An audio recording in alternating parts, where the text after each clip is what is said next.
భూమిని కలుగజేసిన వాడు నేనే. భూమిని కలుగజేసిన వాడు నేనే, దాని మీదనున్న నరులను కూడా నిర్మించిన వాడిని కూడా నేనే.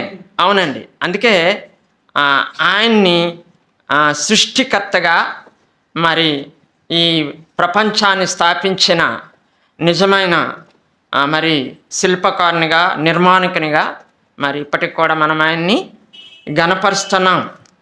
యేసు ప్రభువారు దేవుడు అనాది కాలంలో, ఆది కాలంలో యెహోవాగా పిలువబడిన ఆయనే. మరి ఆయన భూమి ఆకాశమును సృష్టించిన సృష్టికర్తగా పరిశుద్ధ గ్రంథం బైబిల్లో మరి చాలా సార్లు చాలా చోట్ల వ్రాయబడి ఉంది. కనుక యేసు ప్రభువారు ఒక్క ఏదో మామూలుగా ఒక భాగానికో, ఒక దేశానికో, ఒక ప్రాంతానికో కాదు, కానీ చాలాసార్లు మనం ధ్యానించిన రీతిగా ఆయన భూమి ఆకాశమును సృష్టించిన దేవుడు. భూమిని అందును నరులను ఏం చేశాడండి? ఆయన సృష్టించాడు. అందుకే యెషయా గ్రంథంలో ఓ మంచి మాట ఉంటుంది. ఇప్పుడు మన కోసం వద్దాం, నేను కూడా తీసి అది చదివి ఒకసారి ముందుకి వెళ్తాను. 43 తీద్దామా? 43వ అధ్యాయం యెషయా గ్రంథం. అయితే యాకోబు 1వ వచనం, నిన్ను సృజించిన వాడగు యెహోవా, ఇశ్రాయేలు నిన్ను నిర్మించిన వాడు ఇలాగూ సెలవిచ్చున్నాడు. ఏంటండి? ఎవరండి మనల్ని సృజించాడు? ఎవరు సృజించారు మనల్ని? సృష్టికర్త అయిన దేవుడు. ఆయన సృష్టినే కాకుండా, అందులో భాగమైన భూమి ఆకాశం కాకుండా, మరి ముఖ్యంగా ఏంటి, మనల్ని సృష్టించిన సృష్టికర్త ఎక్కడ సృష్టించాడు? యెషయా గ్రంథం మనకు తెలిసిన మాటలే, మరి ఇంకేమో నేను ఎక్కువ చెప్పాలని కాదు, కానీ తెలిసిన మాటలు మీకు చూపించి మరికొద్ది మాటలు మీతో పంచుకొని, యెషయా గ్రంథం 44 మొదటి వచనం కూడా మరి చక్కగా ఉంటుంది. ఆయనను నా సేవకుడవగు యాకోబు, నేను ఏర్పరచుకున్న ఇశ్రాయేలు వినుము, నిన్ను సృష్టించి గర్భములో నిన్ను నిర్మించి నీకు సహాయం చేయవాడునైనా యెహోవా ఎలాగూ సెలవిచ్చుచున్నాడు. ఏంటండి? స్తుతించు కదండి, మంచి పాట ఉన్నది మన సియోని గీతాలే కదా. స్తుతించు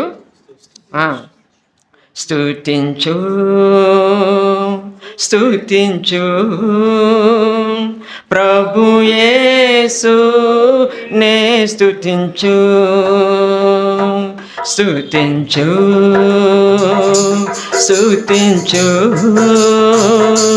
ప్రభు యేసు నే స్తుతించు. నిన్ను నిర్మించి రూపంబునిచ్చిన సృష్టికర్తాయనే,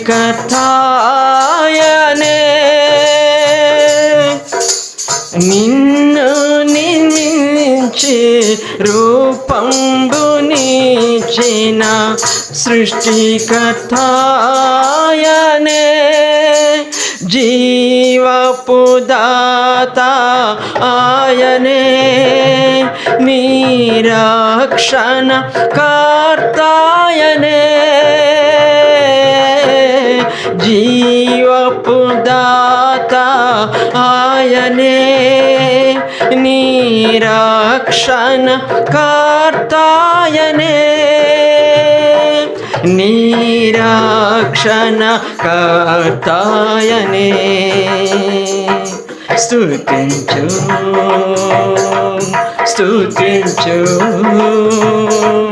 ప్రభు యేసు నే స్తుతించు. సరిపోద్దండి. అంటే మీకు ఈ పాట తెలియదని కాదు, కానీ అందులో చాలా చాలా చాలా ఆరాధన మాటలు వచ్చాయండి. మనల్ని సృష్టించాడు, మనల్ని నిర్మించాడు, మనకి జీవపదాత అయ్యాడు, మనకేమయ్యాడండి? రక్షణకర్త అయ్యాడు. అందుకే ఆయన్ని మనము స్తుతించాలి. అందుకే ఆయన మనము ఘనపరచాలి. అందుకే ఆయన మనము కొనియాడాలి. ఈ లోకంలో మరి మనం నా మట్టుకి నేనైతే ప్రతి దినం కూడా హెబ్రోను క్యాలెండర్ వాగ్దానం చూడకుండా నా దినము సాగదండి. ఎక్కడో ఒకవేళ క్యాంప్ వెళ్తే అక్కడ హెబ్రోను క్యాలెండర్ లేకపోతే ఇంటికి ఫోన్ చేస్తాను. అలాగని ఒక క్యాలెండర్ కాదు, బైబిల్ గ్రంథం చదువుతూ మనకి దేవుడిచ్చిన ఆ క్యాలెండర్లో ఆ మాటని నేను సొంతం చేసుకోవాలి. ఆ మాటను బట్టి దేవుని నేను స్తుతించాలి. ఆ మాటను బట్టి నేను దేవుణ్ణి కొనియాడాలని ఒక ఆశ. ఏంటండి? ఆశ. అందుకే కీర్తనలో ఒక మంచి మాట ఉంటుంది, తీద్దామా? తీస్తాను. ఆశ గల ప్రాణాన్ని దేవుడు 107వ కీర్తన 9వ వచనము.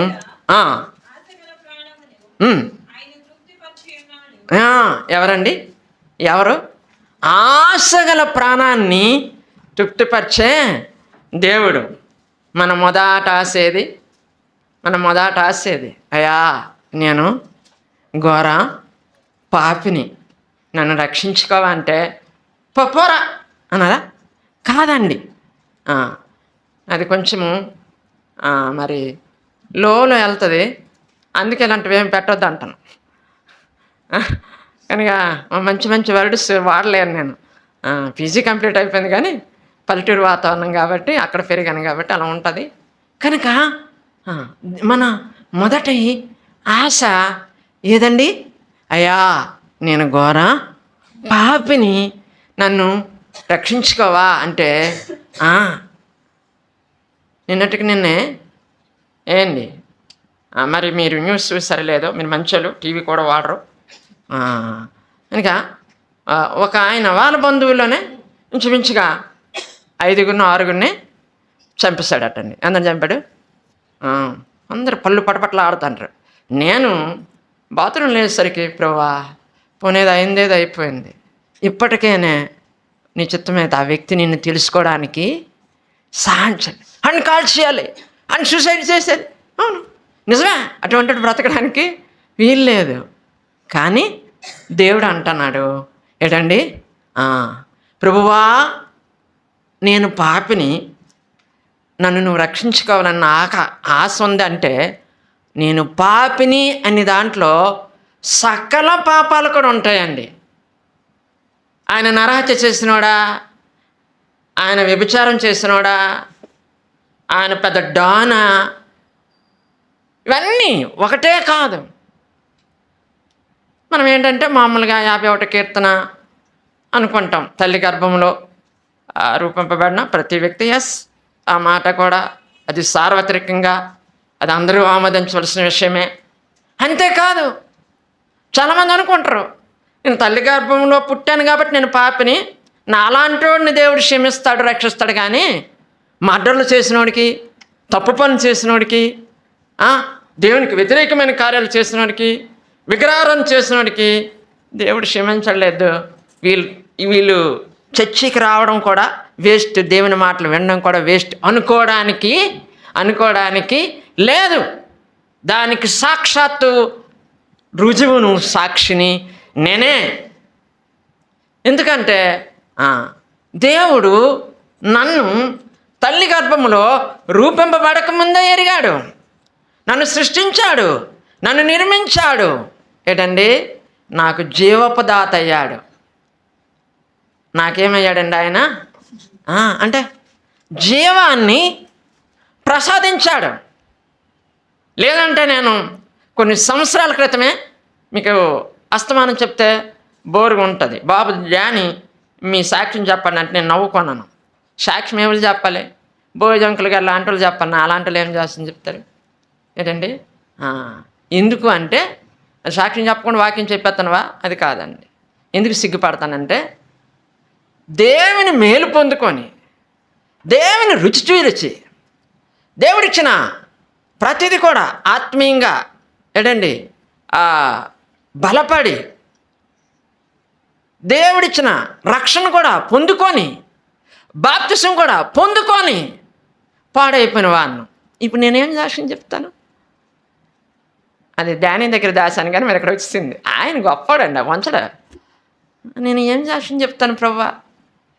తరువాత మరలా ఇంట్లో ఒక మూలకు పోయి ఎవరు పట్టించుకోకపోతే పాస్టర్ గారు కూడా నువ్వు వచ్చేవారు నన్ను కానుక కూడా వేయడానికి వీలు లేదు. ఏంటండి కానుక కూడా అప్పుడండి తగిలింది, ఇలాగెలగ కాదు. అంతవరకు తాగలేదు కానీ తప్పు చేసిన తర్వాత అంటారులే అనుకున్నాను. నువ్వు కానుక వేయడానికి లేదు జాషువా అన్నాడు. ఏం పేరు మళ్ళా? ఏం పేరండి? జాషువా. సిగ్గు. అప్పుడండి కదిలా ఎముకలు.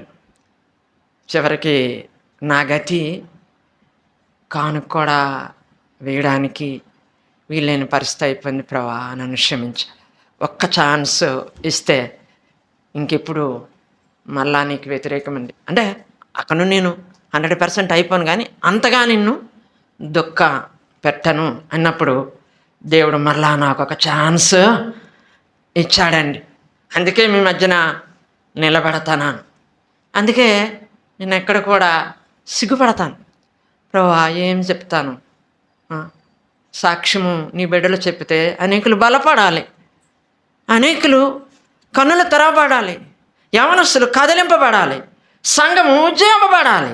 నాది ఒక సాక్ష్యమేనా? ఏదో నువ్వు క్షమించావు కాబట్టి ఈరోజు నేను బ్రతికి ఉన్నాను అనుకొని ఏంటండి అలాగా దేవునిలో కొనసాగుతున్నాను.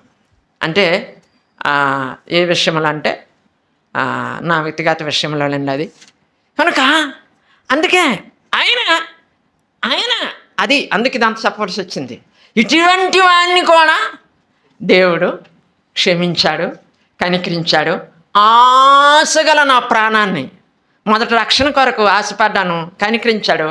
ఆ రక్షణను పాడు చేశాను, మలినం చేశాను. ఏంటండి సాతాను ఫిర్యాదు అయ్యి ఆ జాషువా పలానా విషయంలో తప్పు చేశాడు, చివరికి నీ సేవకుడే కానుకేద్దన్నాడు, ఇప్పుడేటంట నా బిడ్డ నా ఓటు ఆడికి ఇంకొకే ఆడు బజార్లో తిరుగుతాడు, ఎక్కడ తిరుగుతాడు తిరగనే అలాగే అయిపోయినా వాళ్ళు పాడైపోతే దాన్ని తీసుకుంటున్నాం. అంటే యేసుప్రభు ఏమన్నాడండి? పో సాతానా, నా రక్తంతో మరొకసారి నా బిడ్డను మళ్ళీ నేను కడుగుతాను, కడిగి నీ మీదకే మళ్ళీ నేను ఒగ్గుతాను. అందుకే నాకు ఇచ్చిన వాగ్దానాల్లో ఒక వాగ్దానం ఏంటంటే రోమిలికి రాసిన పత్రిక 16:20 అనుకుంటున్నాండి. సాతాను సమాధానకర్తయ్య దేవుడు సాతాన్ని శీఘ్రంగా అందుకో ధైర్యంగా మాట చెప్పాను. నిన్ను అలాగా దేవుడు అలా చెప్పాడని నీకు రుజువేటి, దేవుడు అలాగ నిన్ను తయారు చేస్తాను రుజువేటి అని నాకు వాగ్దానం కూడా ఇచ్చాడండి. ఏమన్నాడు? సమాధానకర్తయ్య దేవుడు అంటే యేసుప్రభుకు నాకు సమాధానము కట్ అయిపోయింది. నేను చేసిన పాపము, నేను చేసిన అవిధేయత, నేను చేసిన అక్రమను బట్టి. అయితే ఆయన సమాధానకర్తగా ఉండి మళ్ళీ ఆయనతో నన్ను సమాధానపరుచుకొని మళ్ళా తన స్వాస్థ్యాన్ని ప్రజల మధ్యకి నడిపించి నా పాపమనే ముసుకంతా తీసి నా పాపమనే భయంకర పరిస్థితి చీకటంతా కడిగి మరలా నన్ను తన స్వాస్థ్యమైన ప్రజల మధ్య నిలబెట్టి వాగ్దానము ఇచ్చాడండి. ఇచ్చి మళ్ళా నిలబెట్టుకొని ఏంటండి తొలి రక్షణ కోసం ఆశపడగా రక్షణ ఇచ్చాడు. ఆ రక్షణని మలినం చేయగా మళ్ళా కడిగి మరొక ఆస్తి ఇచ్చాడు. ఏంటంటే ప్రభువా మరొక ఛాన్స్ ఇస్తే నీ కొరకు నేను బ్రతుకుతాను.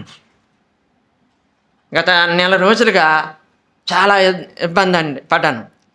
కోల్డ్, ఫీవరు, మరి చాలా. అయితే ఆశ్చర్యం ఏంటంటే ఎప్పుడు కూడా అంకులకి ఆటంకం కలగలేదండి. జాషువా ఈ వారం రాగలవా అని అంటే పర్లేదండి వస్తానన్ను. ఇంటికాడ ఒకటే ప్రార్థన, సిస్టర్ ముసిగేసి ఒకటే ప్రార్థన నా ఎదురు కూర్చొని, నాయన పోనీ తర్వాత దగ్గు జలుబు ఆ గంటన్నర మాత్రం నీ కుమారుడికి ఇవ్వకంటే ఆశ్చర్యం అండి. మన ప్రతి ప్రార్థన కూడా వింటాడండి ఆయన. ఏంటండి ప్రతి సిగ్నల్కి నేను దగ్గుకైనా వచ్చాను. ఇప్పుడు మరి తర్వాత క్లీన్ చేయను ఏమో చేయవలసి వస్తుంది. అంటే తగ్గింది దేని బట్టి అని అలా చెప్తాను. దేవుడి కార్యాలు అంటే పెద్ద కాదు కానీ చిన్నది అలా. ఏంటి మధ్యలో నిలబడతాం, అంకుల్ గారికి ఇబ్బంది, పిల్లలకి సంఘానికి ఇబ్బందిగా ఉంటుందేమో అని ఈయన ఇక్కడికి పంపుతాను రేటు ఈ వారం ఆ? అంటే స్థానిక సంగతి పర్లేదు కదండి, కొంచెం మెయింటైన్ అయిపోయి వాక్యంలో కాదు, ఫోన్లో జాషువే కదా అని ఇది ఉంటుంది. మీరు అంతకన్నా ప్రేమిస్తారనుకోండి. ఆ, అయితే చెప్తానండి, ఈ 4 రోజులు ఒకానొక టైంలో బాత్రూంలో ప్రార్థన, ప్రభా మరొక ఆశ ఏంటండి, నువ్వు బ్రతికిస్తే నీ వాక్యము ప్రకటించుకుంటాను. నువ్వు తీసుకెళ్ళిపోవాలంటే ఏం కాదు, వేస్తాను, మందులు వేస్తాను. చెకప్ అయింది. 15 సంవత్సరాలు హోమియోపతిలో చేశానండి నేను. అలోపతికి వెళ్ళాను అనేసి నేనే ప్రిస్క్రిప్షన్ రాసుకున్నాను, నేనే తెప్పించుకున్నాను సిస్టర్ చేత. సిస్టర్ ఏమో తల పట్టుకోవడము, నాయన నువ్వు ఎంత సీనియర్ అయినా డాక్టర్ గారు ఉండాలి వెళ్ళానంటే, పర్వాలేదు అవి ఇవే రాస్తాడు ఆయన. మరి ఇంక నేను రావడానికి అవ్వదు, నాకున్న పనులు అనుకోండి, నువ్వు ఇవి తెచ్చే పర్లేదు, దేవుడు కార్యం చేస్తాడు. అలాగేనండి, దేవుడు సిగ్గుపరచలేదు. మన ప్రతి ఆశ ఆయన తీరుస్తాడండి. ఆశ గల ప్రాణాన్ని ఆయన తృప్తిపరుస్తాడు. నిన్నొకలా తృప్తిపరిస్తే నన్ను ఒకలా ఆదికాండము 15 అధ్యాయమా, అక్కడ ఒక ప్రాణం ఉంటుందండి, నిరాశలో ఉంటుంది. ఆ ప్రాణం ఎలా ఉంటుంది? నేను ఫేస్ చేశాను ఇది, అందుకే చూస్తాను. ఏంటండి, ఆదికాండం 15 అధ్యాయం 2వ వచనం. అందుకు అబ్రాహాము, ప్రభువుని యెహోవా నాకేమిచ్చనేమి, నేను సంతానం లేనివాడిని అయిపోవచ్చున్నానే. దమస్కు ఎలియేజరే నా ఇంటి ఆస్తి కర్తయోగని కదా. ఈ మాట ఎంకరేజ్గా చెప్పుంటాడంటవా, ధైర్యంగా చెప్పుంటాడంటవా, లేకపోతే నేను అలా చదివానా, మీకు బాగా చదవడం వచ్చి తెలుగు, అది అంతే కదండి దాని అర్థం. నాకు ఏముంది, పోనీ మీరు బాగా వెల్ ఎడ్యుకేటెడ్ కాబట్టి. అందుకు అబ్రహాము, ప్రభువుని యెహోవా నాకేమిచ్చిననేమి. ఏంటండి, బాగా తెలుగు వచ్చిన వాళ్ళకి తెలిసిపోద్ది కదా.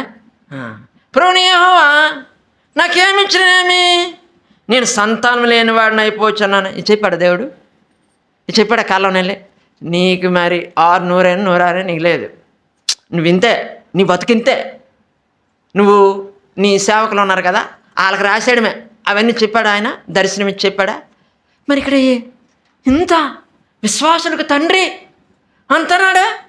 నిరాశ, ఈ మాట ప్రాణం అని ఇక్కడ లేదు, కానీ నేను ఒక టైటిలే పెట్టిస్తానండి.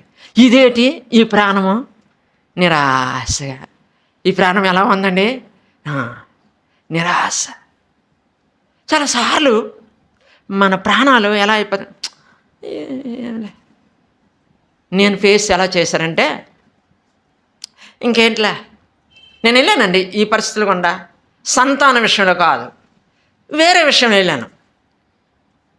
అమ్మ చనిపోయింది, నాన్న చనిపోయాడు, ఎదుగు లేదు బొదుగు లేదు, అన్నదమ్ములు ఉంటే వాళ్ళకి పెళ్ళిళ్ళు అయిపోయేవి. ఇంకేట్లా నా పరిస్థితి, ఇంకా అంత అయిపోయింది. ఇంకా ఏదో అలాగా గడిపేయడం. అప్పటికి రక్షింపడ్డాను, దేవుడు నన్ను బ్రతికించాడు, దేవుడు నన్ను చదివించాడు. కేవలం నాకన్నా ముందుగా కొంచెం అమ్మను తీసుకున్నాడు, నాన్నను తీసుకున్నాడు. ఇంకా నేను ఒంటరిగా ఫీల్ అయిపోయి, ఆయన్ని మర్చిపోయి, ఆయన తోడు మర్చిపోయి, ఆయన కృపను మర్చిపోయి, అబ్బో ఆదివారం పాటిస్తే కృపగల దేవుని ఏంటంటానండి నేను, కృపగల దేవుని పాటలు బ్రహ్మాండం పాడతానండి. కానీ నా వరకు వచ్చేసరికి ఏంటండి, ప్రార్థన బ్రహ్మాండం చేస్తామండి, కానీ మన వరకు వచ్చేసరికి ఆరాధన అబ్బో బ్రహ్మాండం చేస్తామండి, కానీ మన వరకు సహజం. అది ఏదో నిలబడి కాదు, అది నేను అనుభవించాను, మీకనేయడం కాదు. ఎంత ఆరాధన, ఎంత ప్రార్థన, ఎంత వాగ్దానం. రండి, అటువంటి నిరాశ గల ప్రాణాన్ని దేవుడు ఏం చేశాడండి? 4వ వచనం. యెహోవా వాక్కు అతని వద్దకు వచ్చి, ఇతడు నీకు వారసుడు కాడు, నీ గర్భవాసన పుట్టబో చిన్నవాడు నీకు అప్పటికి ఏటీ లేదు. ఏడుందా? ఏటీ లేదు అసలే. 14 అధ్యాయం ఇక్కడ పుట్టాడేటే ఇస్సాకు, పుట్టలే అసలు. ఇస్మాయేలు కూడా లేదు. ఎవరు అనుకున్నాను వారసుడు?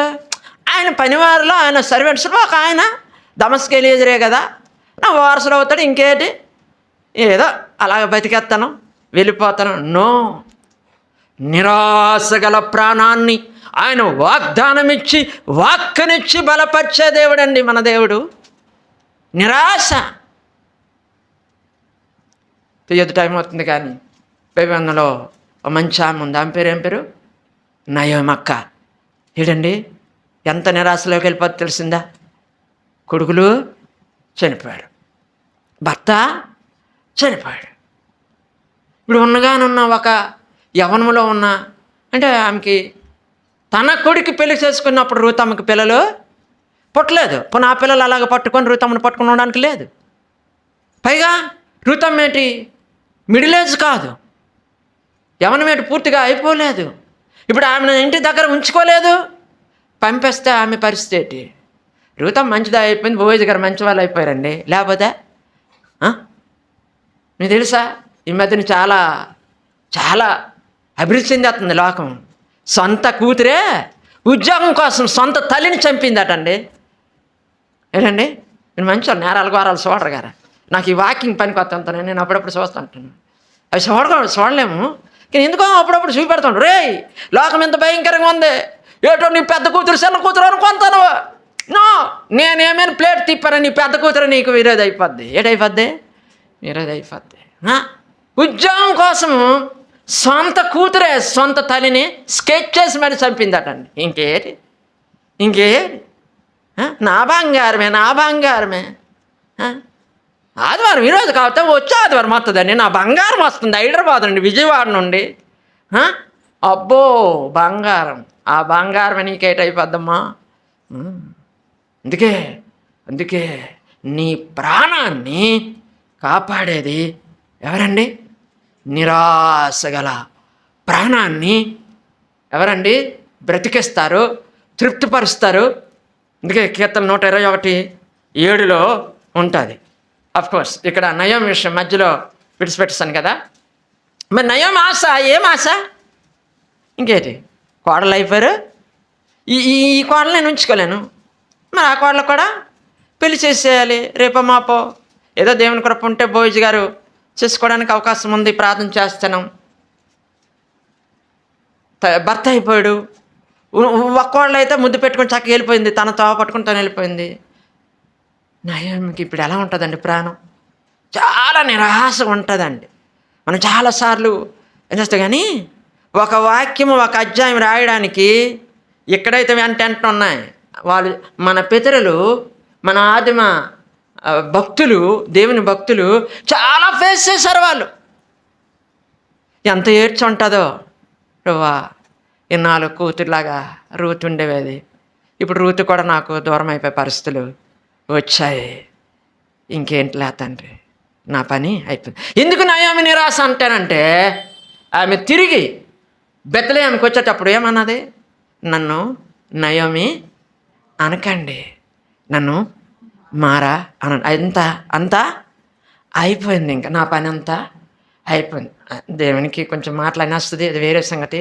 కానీ తన ప్రాణం ఎలా ఉందంటే ఇంకంతా అయిపోయింది. కానీ దేవుడు ఏడండి, ఎక్కడ బోయేజు ఎక్కడ రూతు, వారిద్దరిని కలపడం ఏంటి, వారికి బాబునివ్వడం ఏంటి, ఆ బాబుని తెచ్చి ఎవరి చేతిలో పెట్టాడు? ఏంటండి అని చాలాసార్లు ఆయన ఎలాగ నిన్ను తృప్తిపరుస్తాడో నాకు తెలియదండి, నిన్ను ఎలాగ బలపరుస్తాడో నాకు తెలియదండి.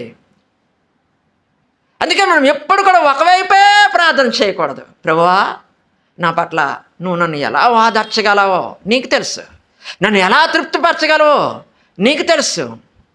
నన్ను నీవు అన్న ఆశేటి అన్నాకు తెలుసా? సమయం నిచ్చేస్తే తర్వాత 5 పుడతారని తెలుసా?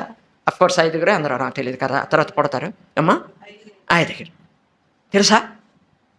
అసలు అన్న ఆశ ఏంటి? అన్న ఆశ ఏంటండి? ఇంటికాడ నిందలు, బయటికి వెళ్తే నిందలు. మనము దేవుని నమ్మాం కాబట్టి సరిపోయిందండి బాబు. దేవుని నమ్మకపోతే మరి ఈ సంతానం లేని పరిస్థితులు, విధవరాల పరిస్థితులు సమాజంలో ఎలా ఉంటాయంటే, నిన్న కూడా ఒక టీచర్ గురండి సురేఖ నాకు చెప్పింది. ఏంటండి ఈ సమాజం? సొంత కూతురికి ఫంక్షన్ అవుతుంటే బంధువులు రానివ్వలేదట. నువ్వు కూడా వెళ్ళడానికి లేదు, మీ ఆయన చనిపోయాడు, నువ్వు ఆ పాప తల్లివేనే, నువ్వు వెళ్ళడానికి లేదని బంధువులు అడిగితే ఎవరు ఆ పాప ఎవరైతే అంటే ఈ ఈ సిస్టర్ యొక్క, ఈ మేడం గారి యొక్క భర్త చనిపోయాడు కదా, ఆ భర్త యొక్క చెల్లెలు ధైర్యం చేసి వదిన ఏడుపు చూడలేక, ఈమె మంచి ఎడ్యుకేటెడ్ అనమాట. ఎవరు? అలా ఆయన చెల్లెలు, వదిన నువ్వు ఏడకో, లోకమంతా ఏటనుకున్నా పర్లేదు, ఈ లోకం ఇటువంటిదే, నువ్వు వెళ్ళు, పాపకు నువ్వు తయారు చేయి, పాప దగ్గర నువ్వు ఉండు, లోకం ఏటైనా పర్లేదు, మా అన్నయ్య భార్య నీవు ఏడుస్తే నేను చూడలేను. అక్కడ మనం గమనించవలసింది ఏంటంటే, దేవుడు మన నింద తొలగించకపోతే లోకం మనల్ని ఏం చేస్తా తెలిసిందండి? పొడిసి తింటుందండి. ఎలాదంటదే?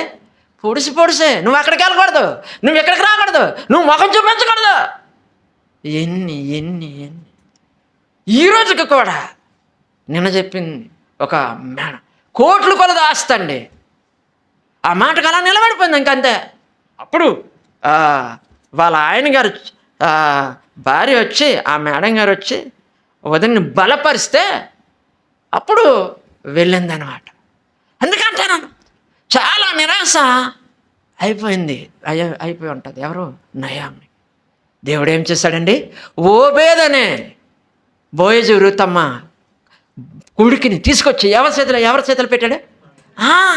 వృద్ధాప్యను నిన్ను ఓదార్చడానికి దేవుడిచ్చిన సంపూర్ణమైన బహుమానము ఇదిగో ఓబేదు రూపంలో దేవుడిచ్చాడు. ఈ రీతిగా నీ ఆశని దేవుడు తీర్చాడు. నయమే, నీ జీవితం ఎప్పుడు కూడా మారా చేసే దేవుడు ఆయన కాడు అని అనేకులు సాక్ష్యం ఇచ్చి అంటారండి.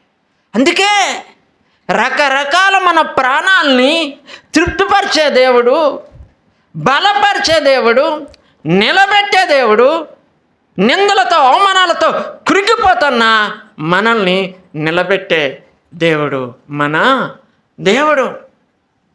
కీర్తన 127 కీర్తనలో మంచి మాట ఉంటుంది. ఏ మాట అండి? చాలాసార్లు నాకు ఆ మాట చాలా ఇష్టం. ఆ మాట నాకు వాగ్దానం కూడా.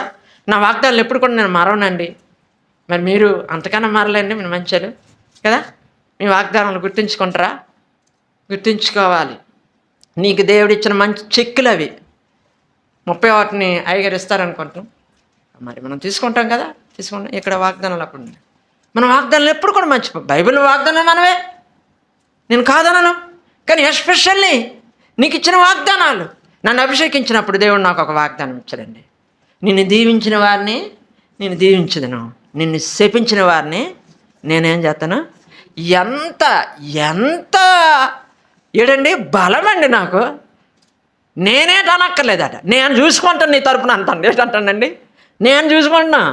నువ్వు నా నామంలో నాకు నీ హృదయం ఇచ్చి నా దగ్గర నీ పాపాలు ఒప్పుకొని మళ్ళా పాడైపోయినా మళ్ళీ నా దగ్గరికి వచ్చి నా కాలు మీద పడి నా దగ్గర సరి చేసుకున్నావు కాబట్టి నేను నిలబెట్టడమే కాకుండా రాజాను తీసుకెళ్ళడమే కాకుండా అక్కడ నిన్ను నీ భార్యను మరలా దైవ సేవకుల చేత అభిషేకించడమే కాకుండా ఇంతవరకు మారుమూల ప్రాంతాల్లో వాడబడిన నిన్ను ఆయా ప్రాంతాలకు నేను పంపుతాను. అంతేకాదు నిన్నందరూ నేను కొడతాను, నీకు అమూల్యమైన ఒక వాగ్దానం ఇస్తాను అన్నాడు. ఆయా వాగ్దానం నాకు ఇచ్చాడండి. ఏమన్నాడు? నిన్ను దీవించిన వారిని నేను దీవిస్తాను, నిన్ను. ఎంత మంచి దేవుడండి. చాలాసార్లు మన ప్రాణాలలో నిరాస్తాను. ఇంకేట్లే, ఏజ్ అయిపోయింది, ఉద్యోగం లేదు, సద్యోగం లేదు, భార్య లేదు, పెళ్ళి లేదు, పెటాకు లేదు, ముందు లేదు, వెనక లేదు. ఈ టైటిల్స్ అన్నీ నాకు సరిపోతాయి, ఆ టైటిల్స్ అన్నీ నావే. అందుకే వేగం వచ్చేస్తాను నేను ఒకటి చూడండి. ఆ టైటిల్స్ అన్నీ నావే. టైటిల్ అన్నిటికీ కూడా జవాబు అయిపోయాయి. కొంచెం టైం పట్టింది అంతే. టైటిల్స్ అన్నిటికీ కూడా జవాబు ఇచ్చేసాడు ఇంకంతే. ఎందుకంటాను కీర్తన 121 కీర్తనలో మంచి మాట 7వ వచనం తీద్దామా?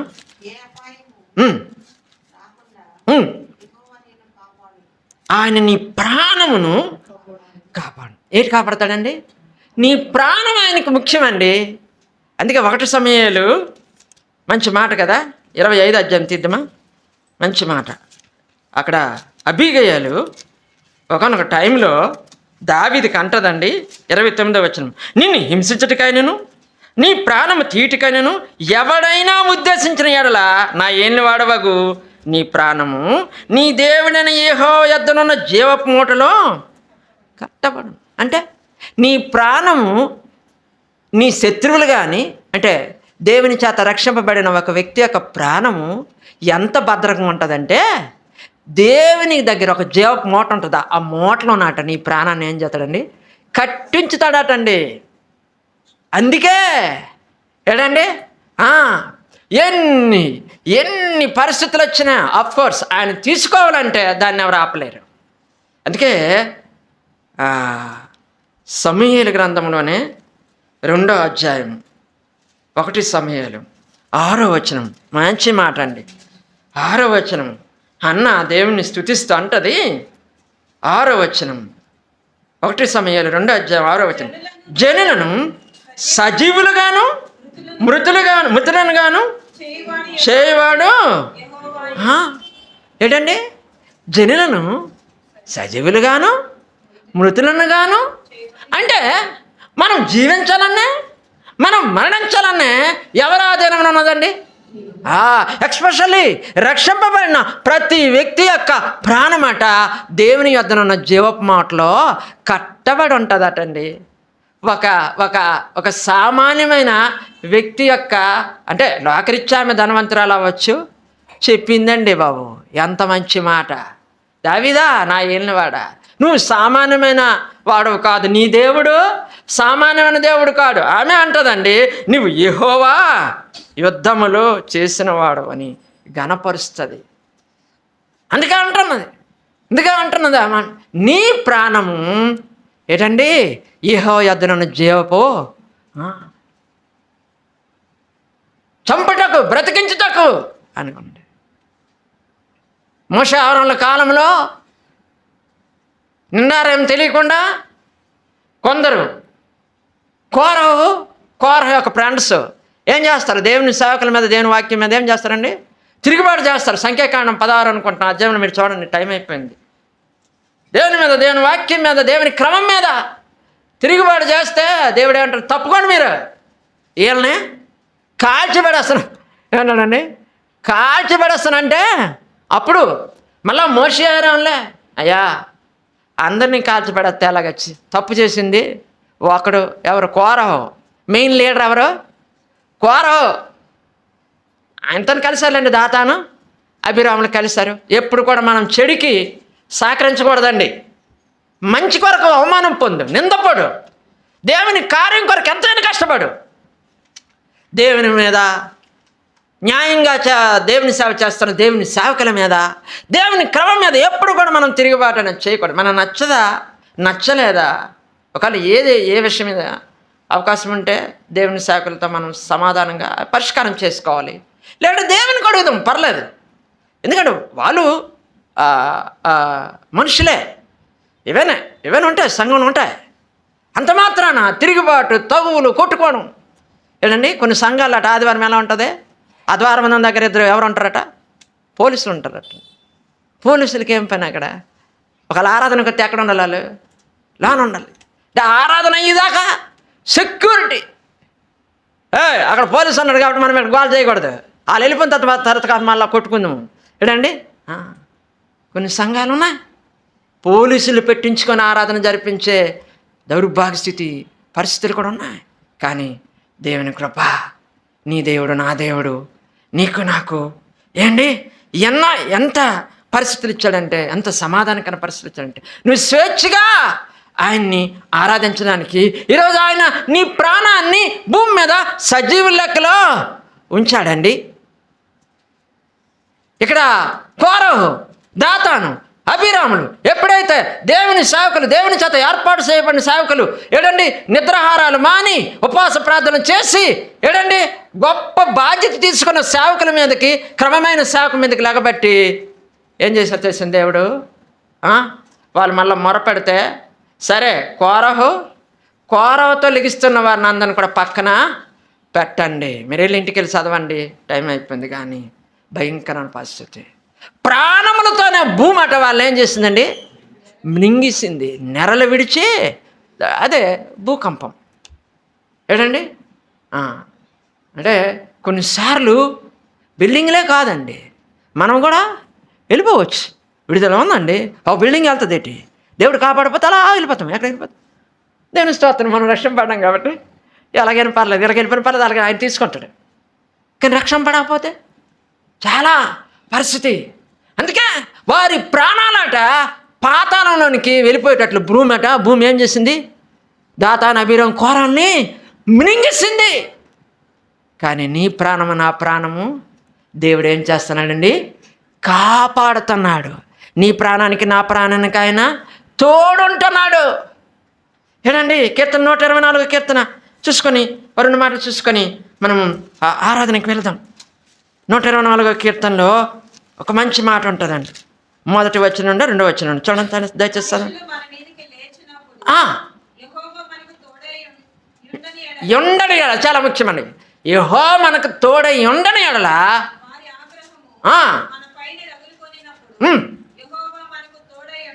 ఉండని ఎడల, ఇంకా చదవండి అమ్మ.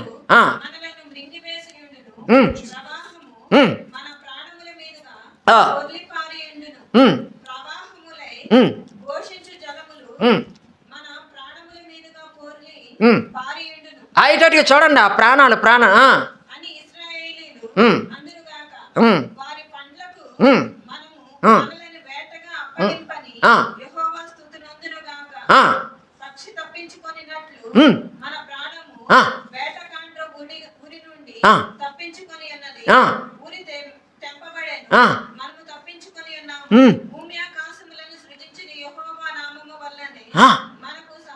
మన ప్రాణాలకి, ఆ మాట కోసమండి ఇవన్నీ చదివించాను.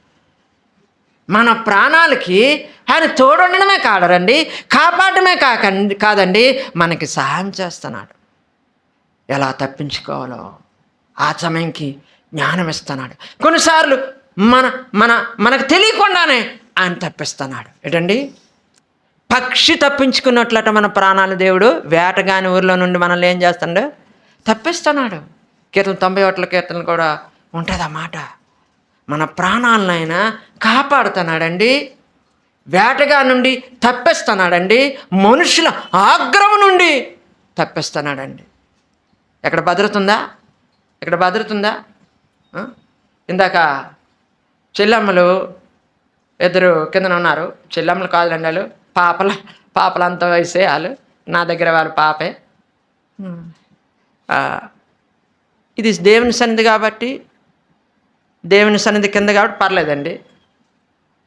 అదే బయట ప్లేస్ అయితే వాళ్ళిద్దరు ఉంటే నేను ఒప్పుకోను. అమ్మా మీరేట్రా అనిలేడా అంటాను నేను. ఎందుకంటే అలా ఉన్నాయండి రోజులు, అనిలేడా అంటాను. దేవుని సన్నిధి కాబట్టి పాస్టర్ అమ్మగారు, అమ్మ మీకు పరిచయం చేయమన్నారా? అవునన్నయ్య ఉండమన్నారు. పర్లేదు. ఎవరిని నమ్మడానికి లేదా?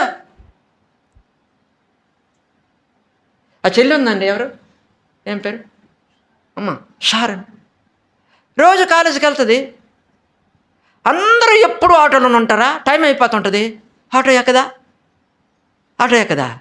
పైగా 10 నిమిషాలు దిగిపోయే దూరంకి ఆలోచిస్తుంది. ఏంటి, వీడు మనసు మారిపోద్ది, వీడు నాకు ఏడు అంటుందా? పమ్మేంటి తెలీదు, టైం అయిపోతుంది, నేను నా స్టేషన్ చేసుకోవాలి, ఎక్కిపోద్ది. వాడు ఎప్పుడు ఎక్కించినాడే, ఆటో ఎక్కించినాడే, కానీ సడన్గా ఒకరోజు మారాడు. ఏంటండి, ఎక్కడ భద్రత ఉందో మన ప్రాణాలకి? భద్రత లేదు.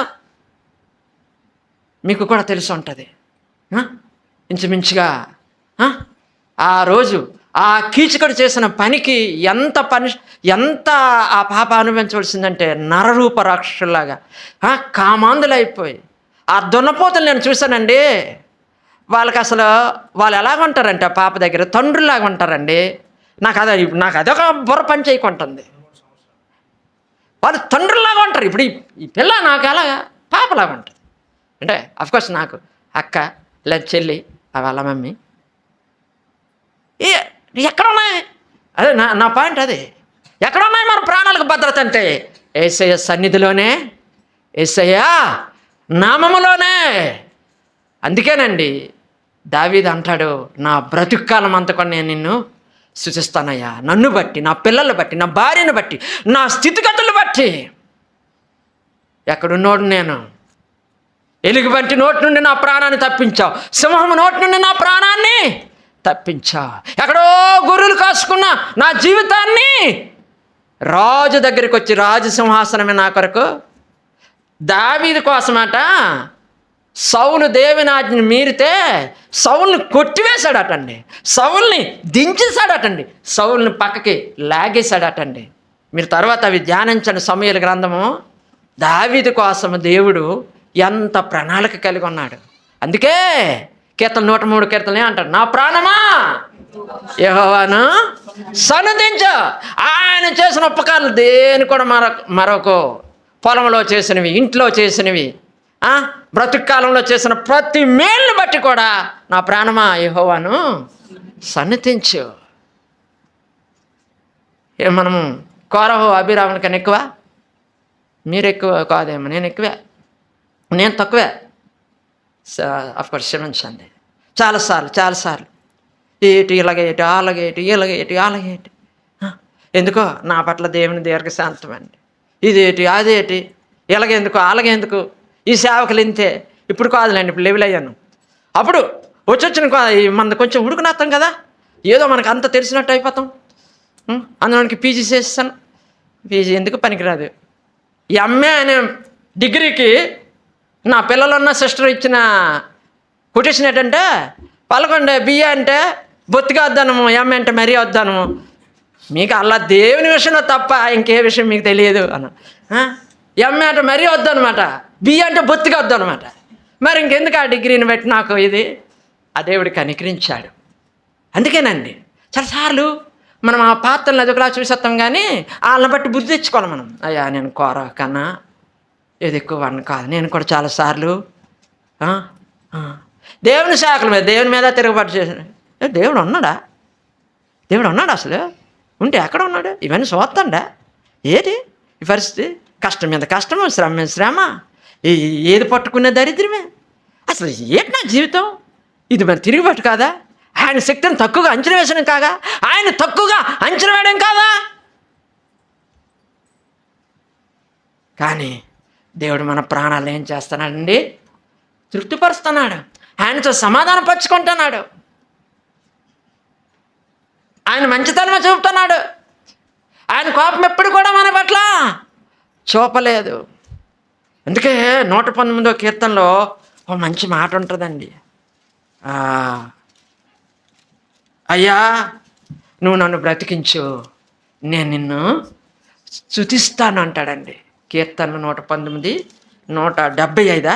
తీయండి అమ్మ, తీయండి. నీవు నన్ను బ్రతికించు. అమ్మా మన సరిపోద్ది తల్లి, థ్యాంక్ యూ. అయ్యా నువ్వు నన్ను బ్రతికించయ్యా, నేను స్తుతిస్తూనే ఉంటాను. ఎప్పుడు కూడా నేను స్తుతించడము మానను. ఏంటండి? ఆరాధన మానను, స్తుతించుట మానను. ఆ పాట మీ పరిచయం ఉందా? నాకు చాలా ఇష్టం అండి. నేను ఎల్లప్పుడూ యెహోవాను, అబ్బో పాట అంత ఇంట్రెస్ట్ అంటే అంత ఇష్టం నాకు. అందులో చరణాలు అయితే అబ్బా ఇంక నాకు చాలా ఇష్టం. మరి ఆ చరణం ఇప్పుడు తీస్తారేటో. నాకు ఒక చరణం ఉంది అక్కడ. ఉద్యోగం రాలేదని, అవకాశం లేదని అనుకోకు. ఉద్యోగం లేకపోయినా, అవకాశం లేకపోయినా నీ పట్ల దేవుడు ఒక ప్రణాళిక కలిగి ఉన్నాను. నిన్ను గురించి ఉద్దేశించిన సంగతులు ఇప్పుడు నీకు తెలీదు, ముందు అవే తెలుస్తాయి. సరసాలు మనం నిరాశ అయిపోతాం. ఒక్క మాట చాలండి ఆయన స్తుతించడానికి. ఒక మాట అన్నాడు. ఏంటన్నాడు? అయ్యా మనోవేదన సహించలేక సిలువ వైపు చూడగా. మనోవేదన ఏంటండి? ఉద్యోగం లేదు, సద్యోగం లేదు, పెళ్ళి లేదు, పెడాకలు లేవు. ఇంక పెళ్ళి పెడాకలు పిల్లలు ఇంకేటి అంటారు? అది అసలే లేవు అవి. ఉద్యోగస్తుడు భార్యని ఇచ్చాడు, పెళ్లి చేశాడు, పిల్లలు ఇచ్చాడు, దించుకున్న తలను పైకెత్తాడు, పలుమార్లు పాడైపోయిన నా జీవితాన్ని నిలబెట్టాడు. అనేకులకి నాకన్నా స్కాలర్స్, నాకన్నా బైబిల్ పండితులు ఉంటే వాళ్ళు కూర్చోబెట్టి ఎందుకు పనికిరాంటి ఈ గాడి ద్వారా మాట్లాడించుకుంటానంటే నేను ఎంత కృతజ్ఞుడై ఉండాలండి దేవునికి. ఆయన రుణం నేను తీర్చలేను. ఎందుకు? మత్తయి సువార్తలో ఆ ఒక్క మాట చూసుకొని మనం ఆరాధనకి వెళ్ళిపోదామండి. నా ప్రాణము మరణమగునంతగా, మంచి మాట అండి, చివరి అధ్యాయంలో ఉంటుంది, నేను తీస్తాను. మత్తయి సువార్త 26 అధ్యాయం 38 వచనం. ఇప్పుడు మనం చదివిన ప్రాణాలన్నిటికన్నా ఈ పాయింట్ చాలా మనకి చాలా అండి, నన్ను పట్టుకోయింది ఈ మాట. అందు వేలో చూశాను ఇది. అవును, ఎక్కడ ఉంటుంది ఈ మాట? ఆయన మరణమగునంతగా నా ప్రాణం అన్నాడు కదా. ఎక్కడ ప్రభువా యవ్వా? ఇదొక ఆశ అండి. ఏ ఆశ? ప్రతి ఆశ తీరుస్తాడండి ఆయన చిత్తమైతే. నేను ఇంటికాడ నాకు ఈ మాట అసలు తెలియదు. సరే ఈ మాటలు చెప్పుదాము దేవుడిచ్చంటే ఈ మాట అని ఎక్కడుంటుంది ఈ మాట? మంచి మాట కదా. ప్రాణం అని పెట్టుకుని ఒక మాట అన్నాడు యేసయ్య. మన మాటలన్నీ వేరే, మన ఆశలన్నీ వేరే, కానీ ఆ మాట చాలా ముఖ్యం ఆరాధనకి. ఆ మాట నేను వివరించకపోయినా పర్లేదు, కానీ ఆ మాట నేను చదివించేస్తాను అనుకొని ఆ మాట వెతికి అన్ని సువార్తలు తీసి ఎక్కడైనా యోహాను సువార్తలు, లోక సువార్త, మనం అంత ఇది కాదు కదా, మనకు అవసరమైనప్పుడే బైబిల్ తీస్తాం కదండి. అవసరమైనప్పుడు కాదు, రోజు చదవాలి. చదువుతాను, నేను కూడా కుటుంబంగా చదువుతాను, కానీ ఆ చదివినప్పుడు కూడా మనసు పెట్టి చదవాలి. అలాగైతే మనకు అవసరమైనప్పుడు టక్కన దొరుకుతాయి. మనం ఏంటంటే వెళ్ళిపోతుంటాం రెండో ఎక్కంలాగా, 2 4 రోజుకి ఇన్ని అధ్యాయాలు చదివావు కాదు, రోజుకి ఎంత అప్లై చేసుకున్నావు చదివినప్పుడు నీ ఆ వాక్యం. 5 వాక్యాలు చదువు, 5వ వాక్యంలో ఒక 2ని హృదయంలో తెచ్చుకుంటే 5 అధ్యాయాలు చదివిన ఆయనకన్నా నువ్వు ఎక్కువ. సార్లు నేను 10 అధ్యాయాలు చదువుతాను రా, 10 మాటలు గుర్తుండవు. 10 మాటలు గుర్తుండవండి. ఒక్కొక్కరు ఒక్క అధ్యాయమే చదువుతారు. ఆ అధ్యాయాన్ని అంతా కూడా నూరు పార్చుకుంటారండి. ప్రభువా ఆ మాట ద్వారా నాతో మాట్లాడు, ఈ మాట ద్వారా నా మాట్లాడు, ఆ మాట ద్వారా నన్ను హెచ్చరించావు, నీకు నిండు వందనాలు. ఒక్క అధ్యాయమే చదివి వారి జీవితాలు కన్నా దేవుడికి అది కావాలండి. నువ్వు 20 అధ్యాయాలు చదువుతానువా, 10 మంచిది, చదవడం మానేకండి. కానీ ఆ చదివినది ఏం చేయాలి? మనకి తాకాలా, మనల్ని గుచ్చాలా, మనల్ని నలపాలా, మనల్ని సరిచేయాలా, మనల్ని ఆయన వైపు త్రిప్పాలా. అది వాక్య పఠనం అంటే. దానియేలు గ్రంథంలో అంటాడు, రాజా నీ జీవము ఎవరి చేతిలో ఉన్నదో అది నువ్వు ఎరక్క, కొన్నిసార్లు ఎరిగుండి కూడా మీ నాన్న జీవితాలన్నీ చూసి కూడా నువ్వు ఆయన ఏం చేయలేదు, గణపరచలేదు, ఆయన స్తుతించలేదు. అందుకే నీ చాప్టర్ ఏమైపోయింది, క్లోజ్ అయిపోయింది. స్తుతించలేదు, గణపరచలేదు కదా, సరికదా. మీ నాన్న తీసుకొచ్చిన ఆ దేవుని బల్ల సామాన్లలోని ఈరోజు నువ్వు మద్యం తాగి విర్రవీగుతున్నావే, ఈ రాత్రి నీ పని అయిపోద్ది. నీ ప్రాణాన్ని ఏం చేస్తారు, శత్రువులు వచ్చి తీసుకుంటారని తీర్పు వెల్లడు కాగానే అయిపోద్దండి. దాని గ్రంథంలో ఉంటుంది అన్నమాట. అందుకే అంటాను, అయ్యా నాకు ఇంకేం వద్దు, కానీ నువ్వు నన్ను బ్రతికిస్తే నేనేం చేస్తాను, నిన్ను స్తుతిస్తాను, నేను ఆరాధిస్తాను. నా ప్రాణము నువ్వు బ్రతికించావు చాలయ్యా, నేను స్తుతిస్తాను. ఏంటండి యెషయా ఏమన్నాడు? సజీవులే కదా నిన్ను స్తుతించుదురు. ఈ దినమున నేను సజీవుడినాయ్ వడా పార్కుకి వెళ్ళొచ్చున్నాను అన్నాడా? సజీవుడినాయ్ చాలా రోజులు బట్టి అవుట్ గేట్కి వెళ్ళలేదు, వెళ్తాను అన్నాడా? సజీవుడినాయ్ నీ మందిరంలో నేను నిన్ను స్తుతించుచున్నాను అన్నాడండి. ఆ మాట చూద్దామా? చాలా చాలా నాకు ఇష్టం. ఆ మాట చూసుకొని ఇప్పుడు ఈ మాటకు వచ్చేద్దాం. ఆ మాట అయిపోయిన తర్వాత మనం ఆరాధన చేసుకుందాం. యెషయా గ్రంథం 38 చూద్దామా? ఒక్క మాట చేద్దాం. 19 చదవండి. ఆ మాట మనకు అవసరం. ఈ దినమున నేను అమ్మా నువ్వు బ్రతికున్నావంటే, సజీవుడు అంటే ఇంకా అర్థం కాకపోతే ఇంకా నేను కిందకు వచ్చి చెప్తాను. నువ్వు ఈరోజు బ్రతుకున్నావంటే అఫ్కోర్స్ చాలామంది ఎడ్యుకేటెడ్ కొంచెం ఉంటారు, నాలాంటి వాళ్ళు ఉంటారు. మనం ఏంటంటే ఈరోజు మనం బ్రతుకున్నామంటే ఆయన ఏం చేయాలి? ఆయనకు వందనాలు చెల్లించాలి, ఆయనకి ఆరాధన చేయాలి, ఆయనకి స్తుతులు పాడాలి, ఆయనకి కీర్తనలు పాడాలి, ఆయన్ని గణపరచాలి. గణపరచకపోతే దానియేలు కింద ఒక రాజు ఉన్నాడు, దేవుడు ఆయన్ని ఏం చేశాడు? ఒక రాతిలోనే తీసి పడేస్తాడు. అంటే భయం పెట్టాలని కాదు, దేవుడు చూస్తాడు చూస్తాడు చూస్తాడు చూస్తాడు, నీ ఉద్యోగం తీసేస్తాడు. తీశాడు ఒక ఆయన్ని ఉద్యోగం నుండి తీస్తాడు, ఇంకంతే. ఉన్నది అది యెషయా గ్రంథంలోనే. గృహ నిర్వాహక సమితి పాడు చేస్తాడు, పాడు చేస్తాడు. శబ్నం అనుకుంటున్నా అతని పేరు, తీసిపడేస్తాడు ఇంకంతే. రాజరికం ఇస్తే ఒక ఆయన పాడు చేసుకున్నాడు, ఎవరు? సౌలు. దేవుడు ఏం చేశాడు? తీసిపడేశాడు ఇంకంతే.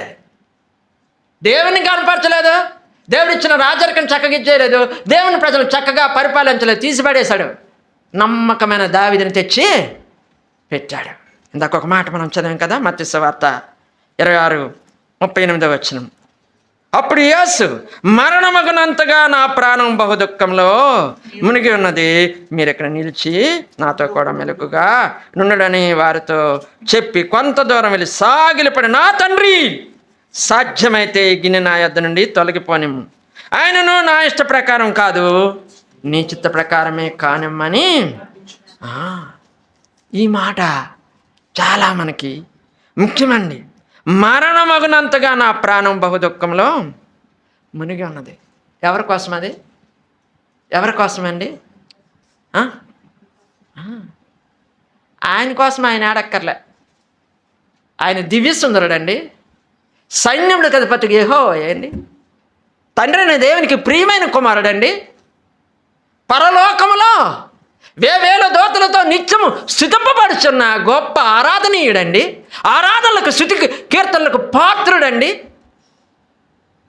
మహా తేజస్సు గలవాడండి, జ్యోతిర్మయుడండి.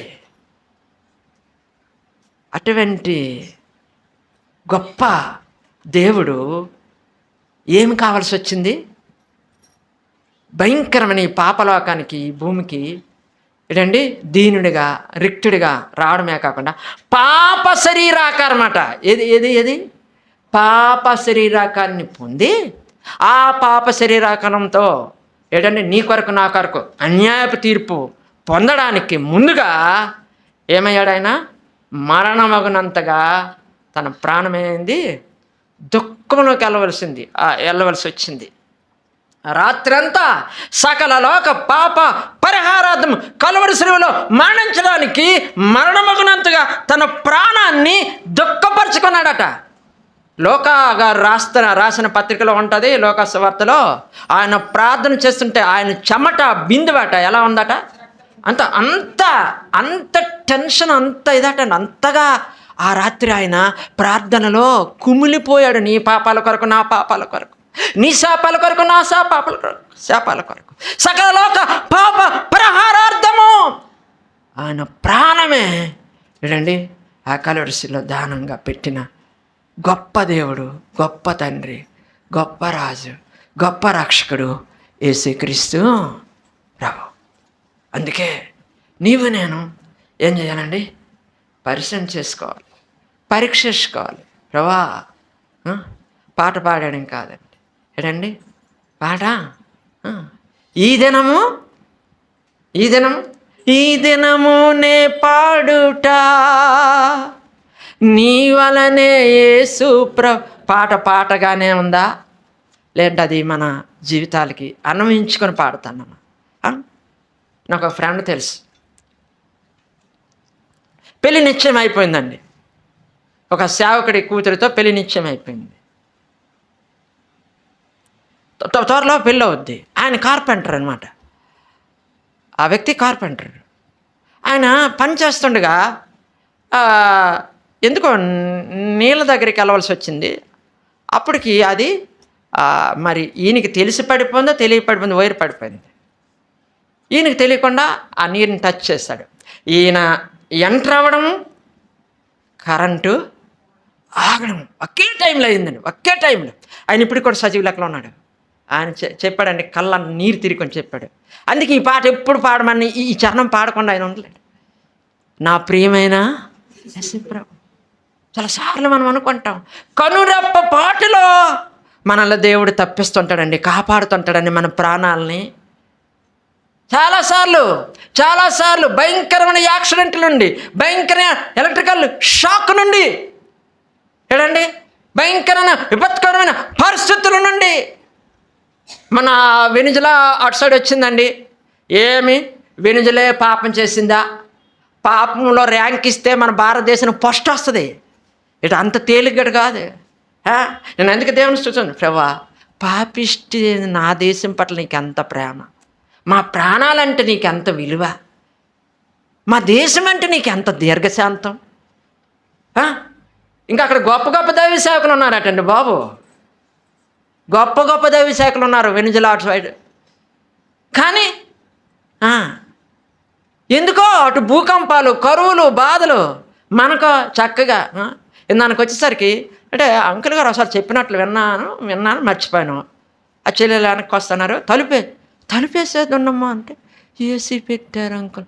ఓహో, ఇంక ఈ మర్యాదల సార్కి ఏసీ ఒకట. అబ్బా, ఆయన సేవకులంటే, ఆయన బిడ్డలంటే ఆయనకి ఎంత విలువ అండి. నీ ప్రాణం అంటే ఎంత విలువ తెలిసిందా? వారి ప్రాణ విమోచన క్రయధనము. ఎక్కడ ఉంది అది? ఆ మాట చదువుకొని వెళ్ళిపోదాం. ఎందుకు మరణమగనంతగా ఆయన దుఃఖములో వెళ్ళవలసి వచ్చిందంటే నీ యొక్క నా యొక్క ప్రాణ విమోచన క్రయధనం కొరకు. వారి ప్రాణ విమోచన ధనము అది ఎన్నటిని కూడా తీరకట్లు.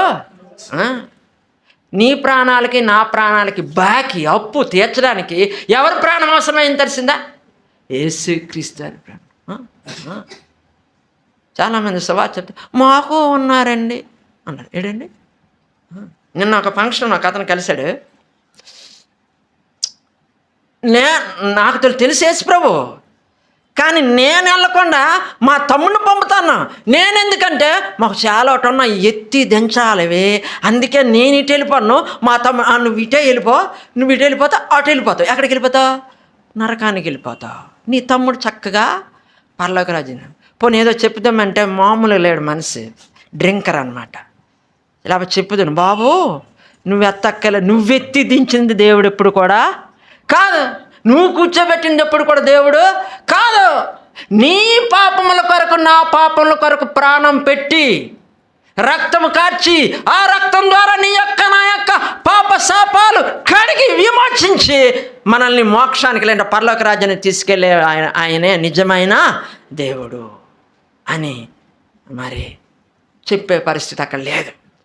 కాబట్టి ఏంటండి, నీ యొక్క నా యొక్క ప్రాణ విమోచన ఆ క్రయధనము చెల్లించడానికే ఆయన మరణమగునంతగా సృష్టికర్తన దేవుడు, నిన్ను నన్ను సృష్టించిన దేవుడు, అంతరిక్షాన్ని సృష్టించిన దేవుడు, ఏడండి గొప్ప దేవుడు నీ యొక్క నా యొక్క పాపముతో శాపంతో కూడిన ప్రాణ విమోచనానికి విడుదలకి బదులుగా ఆయన ప్రాణము ఆ కలువరి శిలువలో పెట్టవలసి వచ్చింది. కనుక ప్రియ సోదరుడా, సోదరు, మనం పరిశీలన చేసుకుందాం. ప్రభా నాయన, ఇక కీర్తన 119 తీస్తే ఉంటే చాలటి, అయ్యా నన్ను నువ్వు బ్రతికించు, నేను నిన్ను స్తుతిస్తాను, నా మనోవేదన తొలగించు, నీ వాక్యం చేత నన్ను బ్రతికించు, నన్ను నిందల నుండి ఇబ్బంది నుండి నన్ను తప్పించు, చీకటి నుండి నన్ను తప్పించు, నేను స్తుతిస్తాను అనుకునే దావి చాలాసార్లు దేవునికి కృతజ్ఞతాపూర్వకంగా వేడుకుంటాడండి.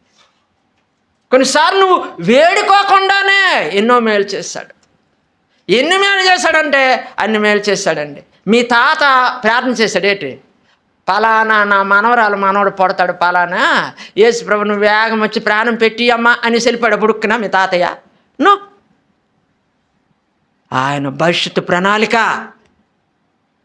జోషువా అనే ఒక గాడిద ఒక మారుమూల ప్రాంతంలో పుడతాడు, పాపంలోనే పడతాడు, పాపంలోనే పెరుగుతాడు, చనిపోతే నరకానికి పోతాడు. వాడు వెళ్ళకూడదు.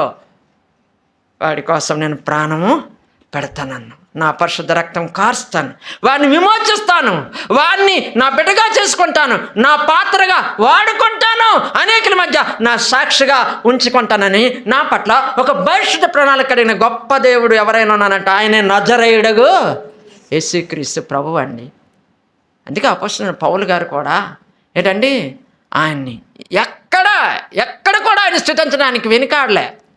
శ్రమల్లో, నిందల్లో, అవమానాల్లో, చివరికి భయంకరమైన పరిస్థితుల్లో కూడా అపొస్తలుడైన పౌలు గారు కూడా, దావీదు కూడా, దానియేలు కూడా, షద్రక్ మేషక్ అబేద్నెగోలు కూడా, ఎస్తేరు కూడా ఏం చేశారండి? వారి బ్రతుకాలం అంతా కూడా దేవుని ఏం చేశారు? స్తుతించారు, ఆరాధించారు, ఘనపరిచారు. పరిశీలన చేసుకుందాం, పరీక్ష చేసుకుందాం. దేవా నాయన ఒక్క మాట అది చదివేసి మనం ఆరాధనకి వెళ్ళిపోదాం. మొదటి మాట దినవృత్తాంతములు 2 అధ్యాయము 12లో ఒక మాట ఉన్నది. భూమి ఆకాశములకు సృష్టికర్త ఇశ్రాయేలు దేవుడైన యెహోవా స్తుతి నొందునుగాక. నా ప్రాణాన్ని అనుక్షణం కాపాడుతున్న యెహోవా యేసుక్రీస్తు ప్రభు స్తుతి నందునుగాక. నా కార్యాలు సఫలం చేస్తున్న యేసయ్య స్తుతి నందునుగాక. నన్ను నిరాశ నిస్పృహలో ఉన్న నా ప్రాణానికి సేద తీర్చి నన్ను నిలబడుతున్న యేసయ్య స్తుతి నందునుగాక. నా పాపములకు శాపములకు బదులుగా మరణమగలంతగా ఆ కల్వరి గెస్సమనే ఆ తోటలో దుఃఖపడి చివరికి ఆ కలువరిలో నా కొరకు తన ప్రాణాన్ని దానంగిచ్చి ఈరోజు నన్ను సజీవ లెక్కలో ఉంచిన నా యేసయ్య స్తుతి నందునుగాకని మనం మనస్ఫూర్తిగా ఆయనకి స్తుతులు చెల్లించుదాం. దేవుడి మాటలు దీవించును గాక. ఆమేన్. మంచిదండి.